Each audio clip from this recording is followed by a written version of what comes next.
Tara, basa na tayo nating libro guys, The Word in Other Words, Bible Diary 2023. 30 March 2025, nandito na tayo sa page ng 16 March Thursday, third week of Lent, Violet, PS3. Pakisabayin ako ng basa guys kung mayroon kayong ganitong libro, yung nabibili natin dito sa St. Joseph Church, Hong Kong. Pakisabayin ako ng basa. Kung wala naman, sa Bible na lang kayo tumingin. Pasensya na, maputla pa rin yung ating camera. Hindi kasi ako marunong mag-adjust ng doon sa settings. Di ko alam kung paano ko gagawin. Lalong nasira lalong naging maputla. The word, first reading, Jeremiah chapter 7, verse 23 to verse 28. Sabayan ako sa inyong Biblia guys. Jeremiah chapter 7, verse 23 to verse 28. This rather is what I commanded them, listen to my voice, then I will be your God, and you shall be my people. Walk in all the ways that I command you, so that you may prosper. But they obeyed not, nor did they pay heed. They walk in the hardness of their evil hearts, and turn their backs, not their faces to me. From the day that your fathers left the land of Egypt, even to this day I have sent you untiringly all my servants the prophets, yet they have not obeyed me, nor paid heed. They have stiffened their necks, and done worse than their fathers. When you speak all these words to them, they will not listen to you either. When you call to them, they will not answer you. Say to them, this is the nation which does not listen to the voice of the Lord, its God, or take correction. Faithfulness has disappeared, the word itself is banished from their speech. Gospel reading, Luke chapter 11, verse 14 to verse 23. Jesus was driving out a demon that was mute, and when the demon had gone out, the mute person spoke. The crowds were amazed. Some of them said, by the power of Beelzebul, the prince of demons, he drives out demons. Others, to test him, asked him for a sign from heaven, but he knew their thoughts and said to them, every kingdom divided against itself will be laid waste, and house will fall against house. And if Satan is divided against himself, how will his kingdom stand? For you say that is by Beelzebul that I drive out demons. If I then drive out demons by Beelzebul, by whom do your own people drive them out? Therefore, they will be your judges. But if it is by the finger of God that I drive out demons, then the kingdom of God has come upon you. When a strong man fully armed guards his place, his positions are safe. But when one is stronger than he attacks and overcomes him, he takes away the armor on which he relied and distributes the spoils. Whoever is not with me is against me, and whoever does not gather with me scatters. In other words, by Father John Mar Maestrado, SVD das Bolzano, Italy. What is the good news in the gospel? Jesus is the stronger one who has come to bind the devil and divide the spoils. Jesus' power to unite is infinitely greater than the devil's ability to divide. However, we need to take advantage of all the means he gives us to turn our bodies and souls to him. This gospel is a powerful reminder of what happens in baptism, and we are supposed to correspond in the baptismal rite. The priest exorcises our hearts, taking the oil of catechumens, and anoints us, casting out the devil and preparing us for the infusion of the Holy Spirit. Through his ministers,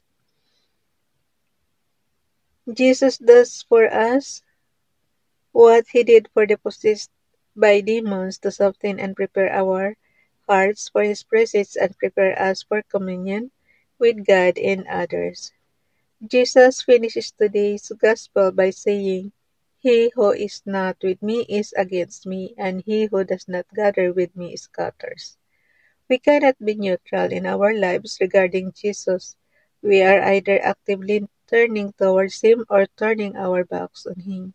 During his first homily as Pope, Francis said that we are either praying to the Lord or praying to the devil. It is not enough not to do evil. It is not enough to formally turn our back on God or give Him a gesture of defiance if we are not actively turning toward Him. Jesus wants to help cast out from us whatever is the grip of the evil one. He wants to cure us that our bodies and souls may turn toward the Lord, rejoice in His word and blessings, and through Him, with Him, and in Him gather all people to share in the communion Jesus offers to the world. Jesus is the stronger man who wants to fill our weaknesses with His strength. Let us ask Him daily for the grace to love Him with all our heart, mind, soul, and strength. 17 March Friday, St. Patrick, third week of Lent, that violet comma is stray.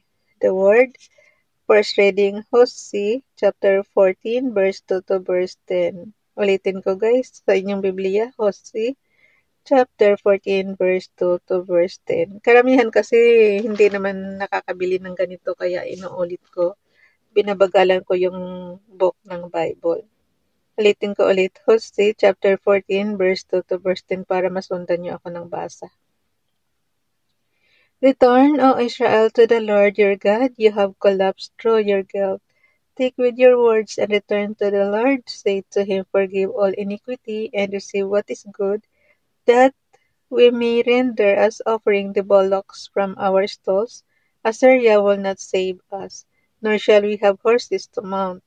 We shall say no more, our God, to the work of our hands, for in you the orphan finds compassion. I will heal their affliction, I will love them freely, for my wrath is turned away from them. I will be like the dew of Israel. He shall blossom like the lily, he shall strike root like the Lebanon cedar, and put forth his shoots. His splendor shall be like the olive tree, and his fragrance like the His splendor shall be like the olive tree, and his fragrance like the Lebanon cedar. Again they shall dwell in his shade and rise again. They shall blossom like the vine, and his fame shall be like the wine. His shade and raise green. They shall blossom like the vine, and his fame shall be like the wine of Lebanon. Ephraim, what more has he to do with idols? I have humbled him, but I will prosper him. I am like a verdant cypress tree. Because of me you bear fruit, let him who is wise understand these things, let him who is prudent know them. Straight are the paths of the Lord. In them the just walk, but sinners stumble in them. Nagkaano pa. Gospel reading, Mark chapter 12, verse 28 to verse 34. Ulitin ko ulit, Mark chapter 12, verse 28 to verse 34. One of the scribes, when he came forward and heard them disputing and saw how well Jesus had answered the Sadducees, asked him, which is the first of all the commandments? Jesus replied, the first is this, Hear, O Israel, the Lord our God is Lord alone. You shall love the Lord your God with all your heart, with all your soul, with all your mind, and with all your strength. The second is this, you shall love your neighbor as yourself. There is no other commandment greater than this. The scribe said to him, well said, teacher, you are right in saying, He is one, and there is no other than He, and to love Him with all your heart, with all your understanding, with all your strength, and to love your neighbor as yourself is worth more than all burnt offerings and sacrifices. And when Jesus saw that, he answered with understanding He said to him, "You are not far from the kingdom of God," and no one dared to ask him any more questions. In other words, by F.R.T. Kevin James M. Pizarro's SBD Portugal, on the way to the parish church, a married couple of more than 50 years gave me a ride and accompanied me in the preparations for a community activity. While we were in the car, the casual and friendly conversation turned into a typical catfight between husband and wife. They continued to argue until we arrived at the church. When both reached the tabernacle, suddenly the noise of the verbal scuffle earlier changed into a deafening silence of prayer as if nothing happened. Into this conversation between Jesus and scribe regarding the first and possibly the greatest of all commandments, and by extension of all of the laws born out of the Decalogue, Jesus is able to hit three birds with one stone. First, he presents the perfect synthesis of love for God and for the others. Second, the scribe is left impressed and convinced by giving an answer that reveals his understanding of the subject matter. In return, Jesus affirms the scribes' nearness to the kingdom. Third, Jesus simply, yet straightforward and profound response to the litany of legalistic, moralistic, and theological queries continuously thrown against him has finally convinced, at least for the moment, some of his fiercest critics.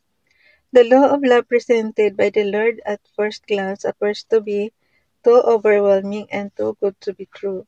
Suppose we start to practice it with the people in our respective social bubbles and apply it through the little things that we often underestimate. In that case, every intense, exhausting, and banal conflict among families, friends, and colleagues may be transcended by true humility, silent prayer, and reverence before the Lord in the Blessed Sacrament. Then we could go back to our daily lives like the old married couple as if nothing happened. Kung itong libro na to guys, ano to siya, yung kung nag-a-attend kayo ng Holy Mass every Sunday, ganito ang pattern ng pagmamas. May first reading, second reading, gospel reading. Pero pag Sunday lang sila mayroong kompleto. First reading, second reading, gospel reading, and then yung homily. Ito yung in other words. Pero ginawa nilang everyday, di ba? So pagka hindi siya Sunday, first reading lang siya and then gospel reading. Ganun. Tapos in other words na. So for 31 March 2025.